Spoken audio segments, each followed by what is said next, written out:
인사하세요. 부모님을 공경합시다.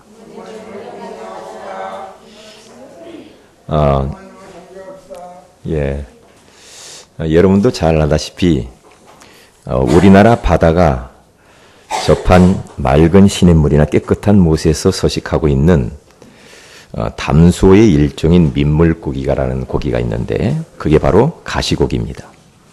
이 물고기는 산란기가 되면은 수컷은 풀 따위를 가지고 집을 만들면서 암컷이 산란할 장소를 이렇게 만든다고 합니다.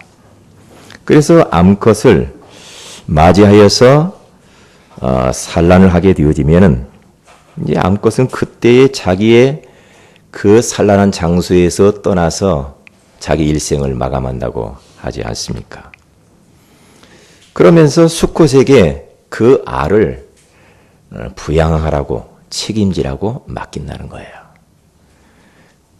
그때부터 이제 이 수컷은 계속해서 3, 4일 동안 날갯짓을 한다고 하잖아요.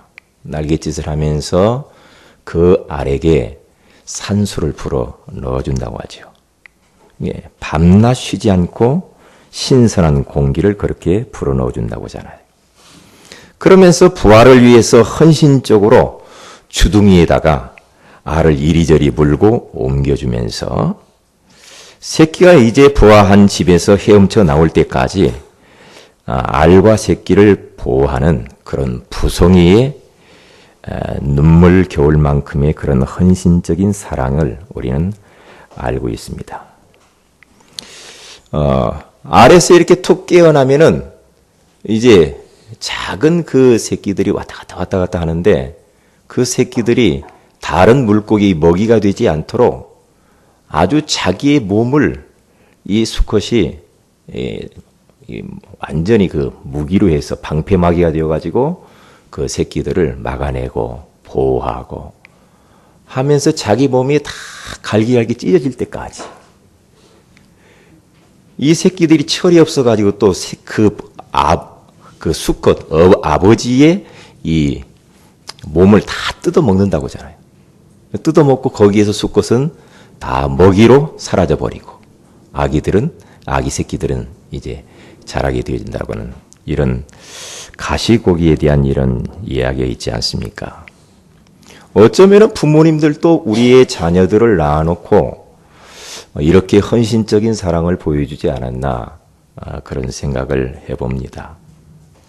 오늘은 어버이 주일입니다. 1년에 한 번씩 다가오는 이 어버이 주일 하나의 행사로 그치지 말고 어버이 주일 외에 우리는 평상시에도 부모님을 공경하고 우리가 효도하는 그런 하나님의 자녀들이 되어야 될 줄로 믿습니다.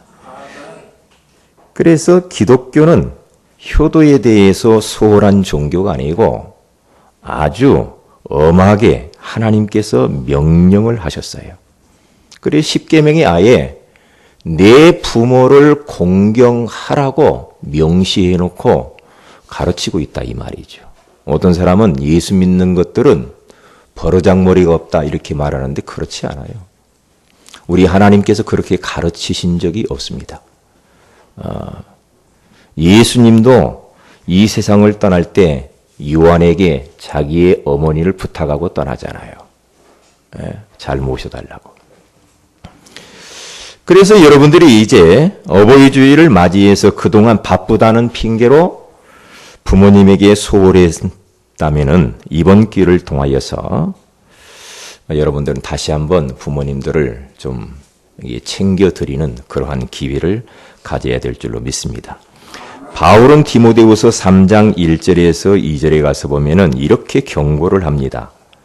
내가 이것을 알라 말세에 고통하는 때가 이르리니 사람들은 자기를 사랑하며 돈을 사랑하며 자긍하며 교만하며 회방하며 부모를 거역하며 감사치 아니하며 거룩하지 아니하며라고 이렇게 말씀하고 있습니다. 여기에 부모를 거역한다라는 이 말이 나오는데 말세 때에는 사람들이 부모님을 거역을 한대요. 하나의 그런 지금 현상으로 효도라는 문화가 이제 사라지고 있죠. 가정도 무너지고 있고요. 부모님들이 갈 곳이 없어서 방황하는 그런 시대. 그래서 노인 문제가 너무 심각하고 자살하는 노인들이 너무 많잖아요, 지금. 그래서 우리는 말세니까 그렇다라고 우리가 치부해 버리기는 너무 아쉽고요. 우리 교회와 우리 성도들이 부모님을 이렇게 효도를 잘 해서요. 잘못된 문화들을 바꿔나가야 됩니다. 우리들은 효도 문화를 바꿔야 될 줄로 믿습니다. 저는 얼마 전에 양천 노인회관에서 전도를 하다가 박노운 87세 된 할아버지를 만났어요. 그런데 그분이 이제 술 한 병을 사가시고 벤치에 앉아 계시더라고요. 그분이 막 저한테 하소연하듯이 막 분을 삭히지 못해서 하는 이야기가 뭐냐 하면, 큰아들과 함께 사는데 아주 못됐다는 겁니다. 서울대를 졸업시키고 인류 회사에 취직을 시켜놓았더니 이놈이 어느 날 결혼을 해서 이제 며느라기가 들어왔는데 둘이 하나가 돼가지고 자기를 갖다가 너무 힘들게 한다는 거예요. 예. 하나 돼야지요, 하나 되기는. 너무 힘들게 한다. 그러면서 막 분이 치밀어 가지고요, 막 욕을 막 하더라고요. 한 번도 이 며느리가 돌아가지고 자신에게 아버지라고 불러본 적이 없대요. 아버님 이런 말을 들어본 적이 없대요. 예.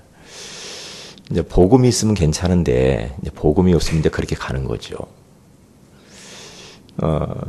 어머님, 아버님 소리를 한 번도 못 들어봤어요. 그러면서 이 아버지가 집 한 채가 있는데 이 집을 어떻게 했는지 자기 것으로 명의를 돌리려고 난리를 핀다는 거예요. 예?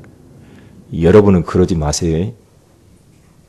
부모님 재산 넘보고 끼웃끼웃하고 그러지 말아요. 예? 그러면 안 됩니다. 그것 때문에 그것 넘보면서 뭐 잘해주려고 하고 그러지도 말고요. 그러니까 얼마나 힘들면 이분이 한강다리에 가가지고 뛰어내려서 이제 죽으려고 뛰어내렸단 말이죠. 뛰어내렸는데 마침 한강다리 밑에 어떤 남자가 낚시를 하고 있어요. 떨어져 내렸는데 그분이 건져낸 거야.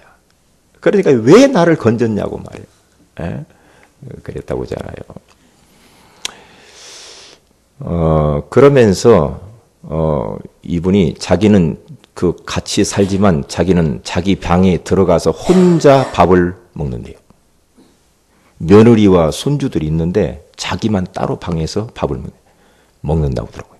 챙겨서. 할머니는 일찍 돌아가시고 혼자. 그 이야기를 이렇게 쭉 듣는데 눈물 나오더라고요. 그런데 자칫 잘못하면 우리도 그럴 수 있어요. 그 며느리, 그 아들 문제도 문제지만은 우리들도 다른 쪽에 뭔가 잡히면 눈이 어두워져요. 부모가 싫고요. 빨리 부모가 돌아가셨으면 좋겠고요. 그러면 재산 내 것 되지. 이런 얄팍한 생각을 한단 말이죠. 여러분 그렇게 하면 안 됩니다. 부모님 살아계실 때 잘하셔야 돼요. 하나님의 명령이에요. 예? 그래서 저는 그분의 이야기를 들으면서 그분이 계속 이야기를 하고 싶어 하시더라고요. 저에게. 예? 누구에게 붙들고 자기 있는 이야기를 하고 싶은 거예요. 그래서 제가 복음을 이렇게 소개했는데 복음이었으면 이렇게 난리요 지금. 가정들이 난립니다. 난리요. 예? 그래서 사명감이 생기더라고요. 노인 문제 어떻게 할 것인가. 지금 노인들이 급증하고 있잖아요. 노인 양반들, 어르신들을 벌어서 먹여야 될 젊은이들은 없어지고 노인들만 많아진단 말이죠. 그러면 노인 문제가 올 수밖에 없잖아요. 그러니까 OECD 국가 중에서 노인 자살률이 우리 한국이 제일 높아요. 대접을 못 받아요.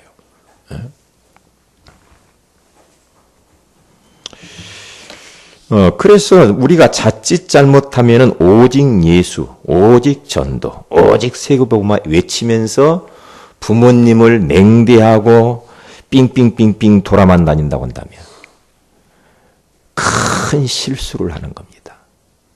가족도 돌아보지도 않고 형제들도 돌아보지도 않고 오직 예수. 아나, 그건 하나님이 원하지 않는 거예요. 오직 예수이기 때문에 효도하셔야 되고 오직 예수니까 가족 돌아봐야 되고 오직 예수이기 때문에 아내를 사랑해야 되고 남편을 사랑해야 되고 오직 예수이기 때문에 직장에 충실해야 되고 그렇죠? 오직 예수이기 때문에 하는 일을 내가 최선을 다해서 하고 공부를 최선을 다해서 하는 거지 오직 예수 하면서 아무것도 하지 않고 막 불나비처럼 돌아다닌다. 그것은 잘못된 오직 예수. 그건 아니요. 예수님이 뭐라고 합니까? 예수님이 가정도 팽개치고 부모도 팽개치고 자식 새끼도 팽개치고 돌아다니면서 오직 전도하고 그러고 다니라고 그렇게 하는 법이 없어요. 네? 그러니까 어떤 사람들은 착각을 하면서 자기의 가정을 하나의 하숙집처럼만 생각해요. 그냥 가서 옷 갈아입고 오는지 이렇게. 네? 사탄의 전략에 그건 딱 걸린 겁니다. 속은 겁니다. 하숙집이 아니요 안식처지. 행복한 가정이지. 저는 저희 어머니가 14살 때 이제 소천을 하시고 저희 아버님이 20대 후반에 세상을 떠나셨단 말이죠. 그래서 부모님을 제대로 저는 공경해 보지를 못했어요. 그냥 항상 저는 좀 아쉬움이 많습니다. 부모님에 대한 아쉬움이 많죠. 왜? 내가 그 효도라는 이 부분을 잘 배우지도 못했으면 어릴 때 부모님, 어머니가 안 계셨기 때문에 그래서 저는 우리 후대들과 젊은이들에게 꼭 부탁하고 싶은 게 있거든요. 뭐냐? 부모님을 효도하라는 겁니다. 공경해야 됩니다. 그래야 땅에서 잘 됩니다. 그래야 건강하고 장수합니다. 저는 이게 하나님의 말씀인 걸 믿습니다. 이 말씀대로 되어집니다. 특별히 우리가 다른 건 많이 못한다 할지라도 부모님을 우리가 넉넉하게 무엇인가를 애우하지 못한다 할지라도 우리는 그래도 기본적으로 우리가 부모님을 대해야 될 태도는 있어요. 자세는 잘 가지고 있어야 돼요. 네?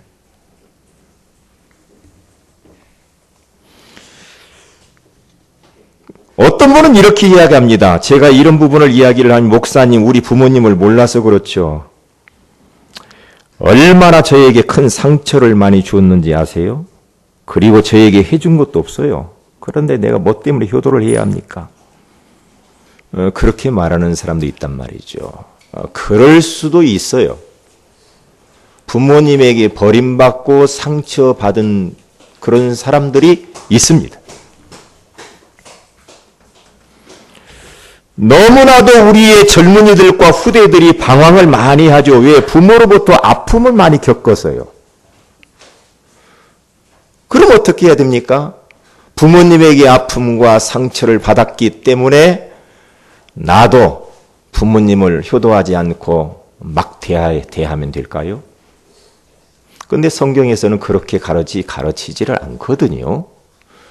야, 네 부모 좋은 사람만 효도하고 그렇지 않은 사람 하지 말아라. 그렇게 가려서 하라고 하지 않잖아요. 명령이란 말이죠. 부모님이 어떠했든지 어떤 분이든지 상관없이 명령이요. 명령이란 복종밖에 없어요. 그냥 하는 겁니다. 하는 거예요. 그게 나에게 복이요, 우리 후손들에게 복이 되는 거예요. 그게요. 그러니까 어르신분들도 참 어른 아이들이 많아요. 어른 아이. 몸은 컸어. 나이는 잡섰어. 그런데 생각이나 행동하는 거 모두 보면 아이야. 어른 아이. 우리 어른들은 어른 아이가 되지 말아요. 알았어요? 네. 나이는 잡수고 키는 다 커가지고 이제 했는데 생각하는 것이 어려. 마음 쓰는 게 너무 어려. 나이는 80세인데 생각하는 것이 초등학생이면 되겠냔 말이요. 안 되잖아요. 아이들 상처 주고 그러잖아요.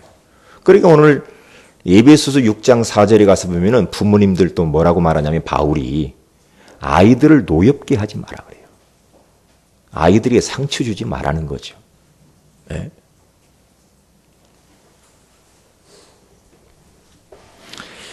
자관 어떻든지 간에 오늘 어버이 주일을 맞이하여서 우리는 부모님을 공경하라고 하나님이 말씀하는 거거든요. 부모님은 우리를 이 땅에 있게 하셨고 먹이고 입히고 가르쳐 주셨습니다. 좀 부족한 점이 많이 있을지라도 그렇게 하셨단 말이죠. 부모님들도 약점이 있고 영적 문제가 있고 어쩌면 우리들의 부모님들도 열악한 환경 속에서 자라면서 많은 상처와 아픔이 있었기 때문에 또 그럴 수 있단 말이죠. 부모님이 살아온 시대가 또 그랬을 수도 있단 말이죠. 그렇기 때문에 사실 부모님들도 복음이 필요하고 하나님의 은혜가 필요한 존재들입니다. 부모님이라고 해서 완벽하라고 우리가 요구만 한다고 한다면 그건 복음은 아닙니다. 저는 옛날에는 어릴 때는요, 부모님들은 다, 어른들은 다 똑같게 다 성숙한 사람인 줄 알았어요. 아니요, 제가 알고 보니까 부모님들도 힘든 분 많잖아요. 힘들단 말이죠. 그렇기 때문에 이 계속해서 한 가문에서 영적인 이 대물림이 자자손손 흘러내려오면서 반복되어지면서 상처와 상처가 꼬리를 물고 일어나고 있습니다. 영적 문제의 대물림의 악순환이 계속되고 있는데 그렇기 때문에 하나님이 우리를 부르셔서 우리 가문의 영적 대물림의 악순환의 고리를 끊으라고 사명을 주신 줄로 믿습니다. 그냥 방치하고 사탄의 놀이터가 되도록 우리 가문을 휘젓도록 내버려 두면 안 됩니다. 영안을 뜨고 우리는 잘 봐야 되겠습니다. 오늘은 어버이 주일로서 부모님이 이 땅에 계실 때의 작은 고마움의 표현을 우리들은 자주 하셔야 합니다. 어느 대중가요처럼 있을 때 잘해. 후회하지 말고. 뭐든지 그런 것 같아요. 있을 때 잘해야 돼. 그렇죠? 부부 사이도 서로가 있을 때, 옆에 있을 때 잘해야지. 없으면 나중에 울고불고 해도 소용없어요. 부모님도 내 곁에 있을 때 잘해야 돼. 저처럼 후회하지 말고. 에? 그러니까 우리들이 어른들을 볼 때에 우리들은 안 늙을 것처럼 생각을 할 수 있잖아요. 그런데 잠깐이면 나도 그 뒤를 따라갑니다. 잠깐이면 우리들도 허리가 굽고 머리에 눈꽃이 피고 이빨이 점점 흔들리고 부실해지고 소화가 안 되고 말이 많아지고 잠이 없어지고 잔소리가 많아지고 걱정이 많고 이런단 말이에요. 머지않아서 우리도 그 자리 갑니다. 아셨어요? 우리는 항상 이럴 것 같잖아요. 아니요. 머지않아서. 응? 머지않아서. 지난번 인터넷 보니까 그 어린아이가 이렇게 그 임신을 해가지고 태어나가지고 나중에 늙어서 세상 떠나는 것을 인터넷에 보니까 쭉 배 올라와가지고 나와가지고 안고 다니고 이렇게 자라는 것을 이렇게 쭉 해놨더라고요. 그걸 보면서 아 이게 인생이구나. 인생입니다.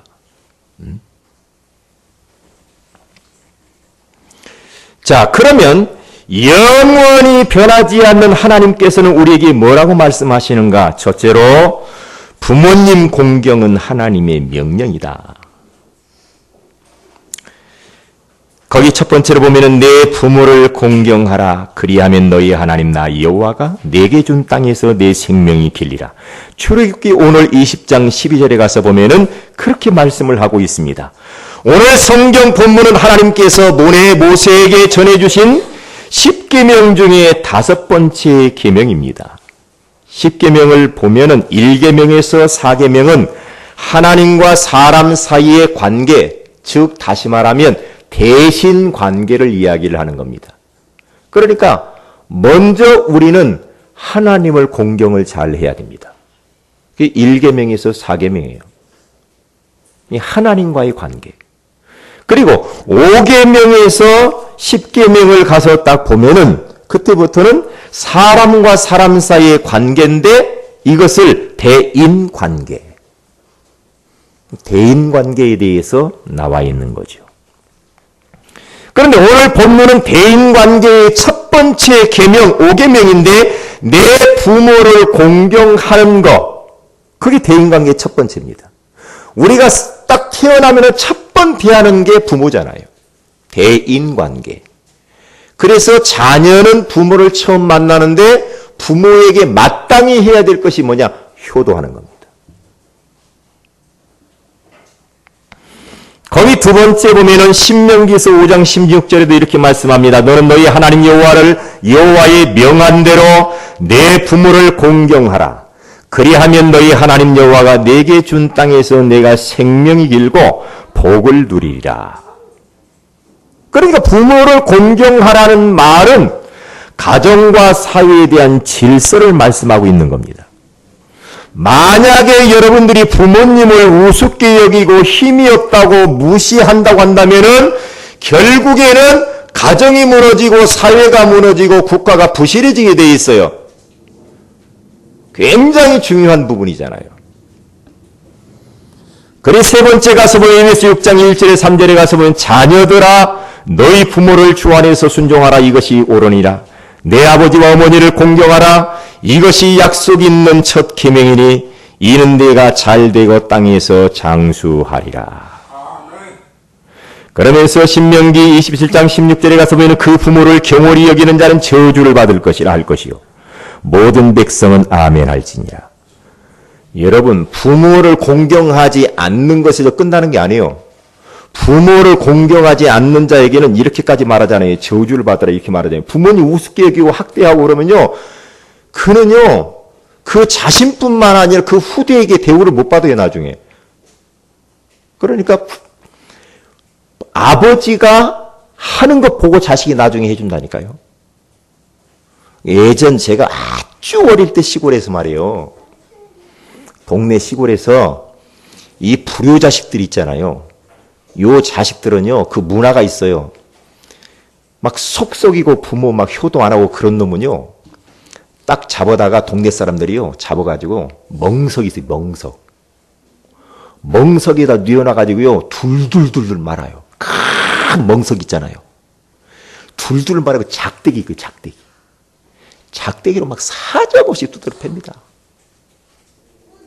그리고 공개적으로 공개 석상에서 한다니까요. 본때를 보여주려고. 그렇게 했다니까요. 부모님 잘하시기 바랍니다. 네. 후회하지 말고. 네. 자, 그러면 잠언서 23장 25절에 가서 보니까 내 부모를 즐겁게 하며 너 낳은 어미를 기쁘게 하라. 그러니까 부모님을 즐겁게 해드리고 어머니를 기쁘게 해드리라 이 말이죠. 부모님의 눈에서 눈물 나오게 하면 안 돼요. 여러분들은. 아셨습니까? 눈물 빼면 안 됩니다. 그렇게 하면 절대 안 돼요. 부모님 마음을 섭섭하게 하고 부모님 마음을 막 불편하게 만들고 그것은 진짜 잘못된 거예요. 복이 안 돼요, 그건요. 우리 세연의 교회 성도들 그런 분 없겠죠? 에? 에? 만약에 그런 분 있다 그러면 저한테 이야기하세요.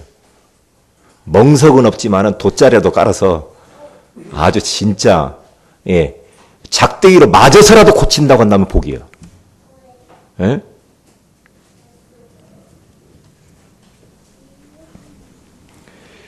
큰 두 번째로 봅니다. 자, 부모님을 공경하는 것은 축복의 길이거든요. 그래서 뭐라고 말합니까? 하나님께서 모세에게 주신 대인 관계에 대한 계명의 첫 번째가 뭐냐? 부모 공경이었어요. 어떤 축복이 담겨져 있습니까? 너의 하나님 나 여호와가 이름을 걸고 맹세를 한다. 그렇게 지금 말하잖아요. 여호와가. 오늘 본문에 가서 보니까 네게 준 땅에서 네 생명이 길리라. 그러니까 막 우리가 잘 먹고 운동하고 영양제 먹고 막 등산하고 좋은 거 다 해도요. 부모님 속썩이면은 장수 못해. 부모님 속썩이면.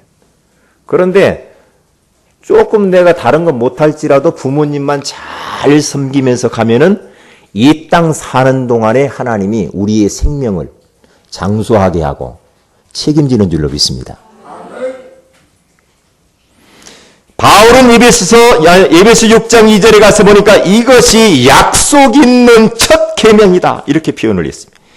네가 잘되고 땅에서 장수하리라. 그러니까 내가 잘 되는 거예요. 웰빙 시대 아닙니까? 잘 되는 거. 잘 돼야지 우리가. 내가 잘 되고 자식이 잘 돼야 되지요. 잘 되는 지름길이 부모에게 공경하는 거예요.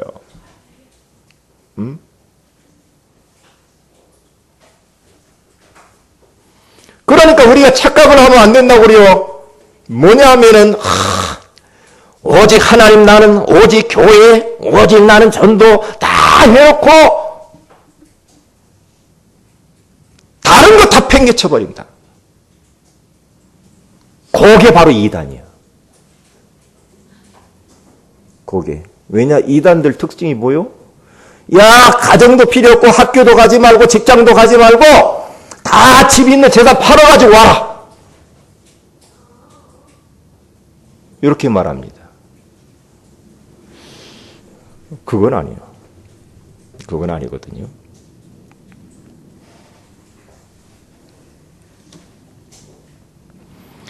그래서 요한복음 19장에 가서 보면 예수님께서 십자가에 달리실 때 자신의 제자 사도 요한에게 뭐라고 말합니까? 내 어머니를 너에게 부탁한다. 이렇게 말을 해요. 예수님에게 특별한 총애를 받았던 이 사랑의 사도 요한. 제자. 예수님 곁에서 얼마나 사랑을 많이 받았는지 몰라요. 그 사랑하는 요한에게 자기 어머니를 부탁합니다. 내 어머니를 부탁하여 잘 좀 모셔다오. 그러니까 그것을 언약으로 붙잡고 이 요한이라고 하는 사람은요. 자기 집에 모셔다가요. 그 마리아, 그 어머니를 극진하게 공경합니다. 공경을 해요. 그러니까 얼마나 그 예수님의 어머니 마리아를 섬겼으면은 하나님께서 요한에게 장수의 복을 주셨는데 90살이 넘도록 그때 당시면 90살이면 굉장히 90살이 넘도록 장수의 복을 주신 겁니다. 그래서 그 요한이라고 하는 사람이 너무 귀했기 때문에 터키에 가면 마리아라고 하는 이 집에 있는데 그 바로 옆에 사도 요한의 기념교회가 세워졌다고 하잖아요.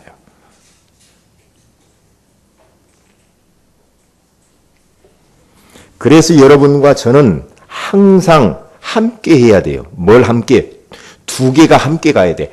하나님도 잘 섬기고 부모님도 잘 섬기고 이렇게 함께 쭉 가야 됩니다. 아멘? 또 어떤 분은 또 부모님만 섬기고 또 하나님은 전부 다 뒷전에 두는 분이 있어요. 그건 또 아니야. 지난번에도 그래. 목사님 이번 주일에는 제가 부모님이 섭섭하게 생각해서 가봐야 될 것 같아요. 그럼 가보는 거 좋지. 그런데 하나님을 예배하는 것을 빼먹으면서 가는 건 아니야. 무슨 말인가 알죠? 하나님 먼저. 하나님 먼저. 그리고 부모님, 형제들 잘 돌아봐야 돼. 같이 이렇게 하셔야 돼. 같이.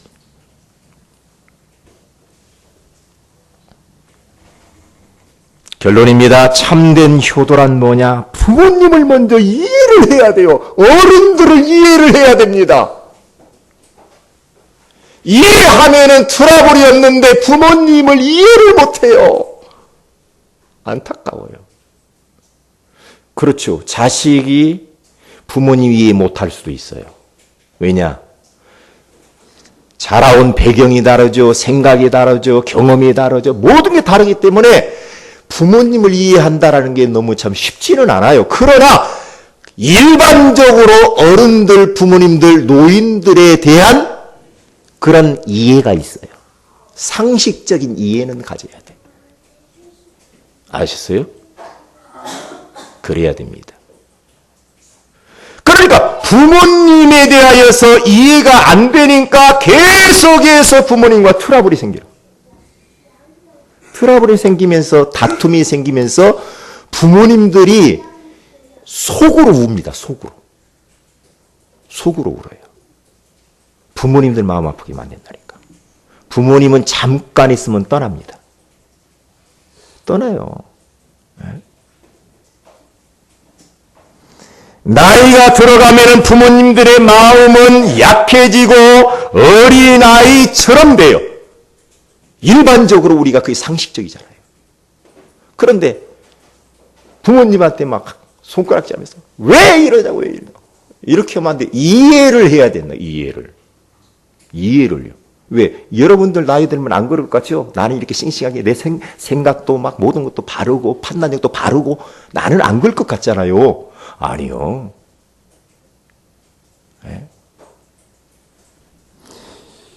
눈물이 많아지고 자식들 자꾸 보고 싶고 손주들 보고 싶고 이게 부모가 응? 잠이 안 오고 그리고 말이 많아지고 그리고 막 자식들 손주들 걱정들이 많아요. 여기저기 아픈 곳이 많고 판단력이 떨어지고 그렇게 잘 씻지도 못하니까 이제 냄새도 조금씩 나요. 어른들 보면 냄새 좀 나요. 그걸 이해를 해야 돼. 이해해야 돼. 예? 아, 좀 씻으세요. 왜 이래요? 나이 들어봐요. 자꾸 이게 뭐 음식 들으면 자꾸 앞에 뭐 떨어지고 묻어 쌓고 자꾸 막, 이런단 말이에요. 아이고, 이렇게 잡어요. 아니요, 나이 들어봐요. 자꾸만 떨어집니다. 떨어져요. 저도 하나씩 떨어지더라고요. 이상하네. 이렇게 자꾸 떨어지지. 자꾸 여기 묻고, 이렇게 빨가는 게 묻고. 나이 들면 그래요. 그건 하나님이 그렇게 하라고 그렇게 했어요. 어쩔 수 없어요. 인생은. 아무리 대통령을 했어도 장관을 했어도 나이 들면 흘려요. 어쩔 수 없어요. 입맛도 없어지고 음식이 까탈스럽고 야 왜 이러냐 반차지 자꾸 이럽니다. 눈도 어두워지고 귀도 안 들리고 뭐야 막 이럽니다. 작은 일에도 오해를 많이 하고 잘 삐지고 사소한 일에도 서운한 감정을 드러내고 이렇게 되어집니다. 부모님을 먼저 이해를 해야 돼. 그리고 난 이후에 두 번째로 참된 성경적인 효도가 있어요.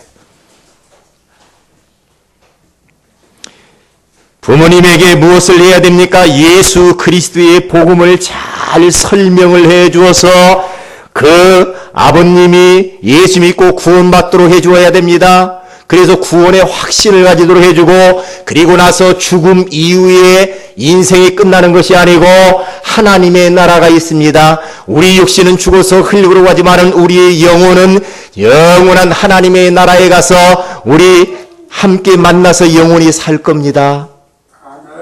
아버님 걱정하지 마세요. 그렇게 하면서 복음 설명해주고 구원의 확신 갖게 해주고 그리고 내 세대는 확신을 갖도록 도와줘야 돼. 그렇게 해야 되겠지. 그래서 우리 부모님들을 위하여서 우리는 계속해서 기도해드리고 부모님에게 위로를 허락해달라고 건강을 달라고 그리고 우리 부모님이 나이가 드셨지만은 전도와 선교를 위하여서 기도하는 파수꾼이 되어달라고 우리는 기도해야 돼. 자식들은 부모님의 마음을 평안하게 해주어야 되고 사소한 것들도 의논도 해보고요. 전화로라도 자주 찾아뵙지는 못할지라도 안부를 묻고 대화도 해보고요. 자꾸 그렇게 하셔야 됩니다. 지난번 드라마를 보니까 어버이날인가 봐. 손주가 막 꽃을 하나 갖다 드려. 꽃. 할머니한테 딱 꽃을 드리니까 야 고맙다. 그런데 얼굴색이 싹 이러는 거야. 고맙다. 이래요. 왜 그런가 봤더니 그러더만 손주가 눈치를 챈 거예요. 딱 여기서 봉투를 꺼내더라고요.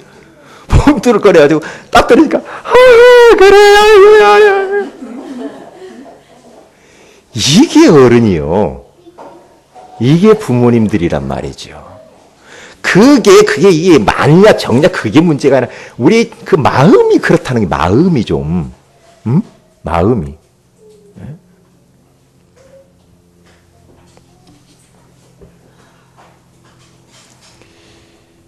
약해진 부모님의 마음들을 자꾸만 힘을 주시고 우리는 헤아려야 됩니다.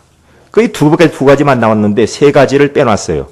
자, 그 다음에 우리가 기도해야 될 기도 제목 세 가지를 여러분에게 드리겠습니다. 첫째로 노인 사역입니다. 큰일 났습니다. 어른들. 소망이 없어요. 구원에 대한 확신도 없죠. 내세에 대한 확신도 없죠. 예? 땅의 것에만 집착돼 있어가지고 자식만 바라보고 사니까 얼마나 힘들어요. 그러니까 막 너무나 힘든 거 자살하잖아요. 그래서 노인 사역을 우리가 하기 위해서 기도해야 돼. 우리 교회가. 그래서 세은의 문화센터를 세워서 그 안에서 노인대학도 만들고 노인들 일자리도 그리고 노인들 가실 곳이 없으면 거기 와서 같이 주무시고 생활할 수 있도록 돕고 그들에게 힘을 주고 거기서 또 제자를 찾아서 전 세계 전도자도 만들고요. 다니면서 전도하시라고. 세은의 문화센터를 허락해달라고 해서 기도해요.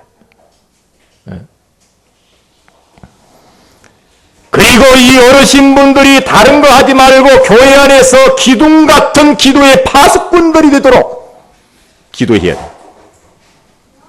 노인들 중에도 제자가 있고 전도자가 있습니다. 아주 멋지게 늙으시는 분들이 있단 말이죠. 그래서 노인 사역을 놓고 우리는 기도로 준비해야 됩니다. 그리고 두 번째 기도 제목은 뭡니까? 우리 자녀들이, 우리 성도들이 자기 분야에서 성공하기 위해서 기도해야 돼요. 왜냐? 부모는 자식이 성공하기를 원합니다. 잘 돼야 돼요. 그래서 우리 자녀들은요, 내가 하고 있는 그 일에서만큼은 성공하도록 위해서 기도해야 돼요. 그러면 부모님을, 노년을 잘 보낼 수 있도록 우리가 도울 수가 있는데, 이 자식이 자신의 일을 갖다가 성공하지 못하고 막 힘들어 하면은요, 부모님은 그것 때문에 괴로워요. 괴롭단 말이죠. 그래서 여러분들이 여러분의 일에 성공해야 될 줄로 믿습니다. 그걸 놓고 기도하셔야 돼요. 네? 기도해야 돼요. 그리고 마지막 세 번째로, 우리의 힘으로는 할 수 없습니다. 우리가 효도를 하다가도 같이 부모님 모시고 산다. 그러면은 이거 보통 일은 아닙니다. 네? 우리 성도들 중에도 아버지를 모시고 있는 분이 있어요. 홀 아버지를 모시고 사는 분이 있어요. 이야, 쉬운 게 아니에요. 그렇죠? 떨어져 있으면 좀 몰라. 근데 같이 화를 난다. 나는 그분들을 존경스러워요. 그런 며느리 진짜 존경스럽습니다. 에? 그래서 어떻게 해야 돼요? 우리 힘으로 안 돼. 하다가 열받고 뒤집어지고, 하다가 한바탕 뒤집고 또 그러고, 또 회개하고. 안 되잖아요. 그래서 우리의 영적인 상태를 최상의 상태로 끌어올려야 돼. 그 방법밖에 없더라니까. 에? 아무리 부모님과 부딪혀가지고 서로 고쳐보려고 왜 그러냐 해도 안 됩니다. 서로 상처만 깊어져요. 안 되니까 우리가 힘을 얻어야 돼. 그래서 우리 영적인 상태를 최상의 상태로 끌어올리기 위해서 우리는 은혜의 자리에 와야 돼. 그리고 기도의 자리로 나아가야 돼. 그래서 정말로 우리의 부모님을 노년에 정말로 행복한 노년을 보내시다가 천국에 가실 수 있도록 우리가 도와야 될 줄로 믿습니다. 오늘 내 부모를 공경하라는 이 말씀을 붙들고 승리하시기를 주님의 이름으로 축복을 드립니다. 우리 다 같이 한번 기도하십시다.